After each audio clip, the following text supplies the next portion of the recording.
জলিল ভাই, বাংলাদেশ শ্রীলঙ্কার ম্যাচের পর যদি আমারে অফলাইনে দেখেন, ধইরা নিয়েন যে আমি আইসিইউতে আছি। ফলের রস আপেল কমলা নিয়ে দেখতে যাইয়েন।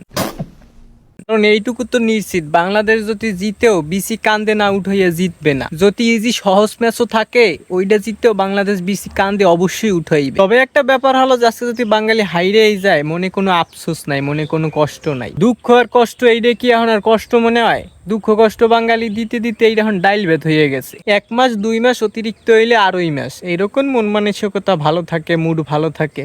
হুট কইরা মনে করেন যে বাঙালি এমন একটা পোদ মারা দেবে, এমন একটা ম্যাচ হারবে, এমন জিতে ম্যাচ হাইরে তারা আর কিছু জানবেই না। তখন আবার মন মানসিকতা আউলাইয়া যাইবে। আবার মনে করেন মন খারাপ কইরা, মন ভার কইরা গাতায় গোতায় পড়ে থাকমু। এই তো আর কি। আমাকে বাঙালি ফ্যান, বাংলাদেশ ক্রিকেটের ফ্যানের এরা আজীবনে এরকম ভোগ পোহাইতেই হইবে। কারণ জীবনের সবচাইতে বড় পাপ যে কইরা রাখছো, বাংলাদেশ ক্রিকেটের প্রেমে পইরা।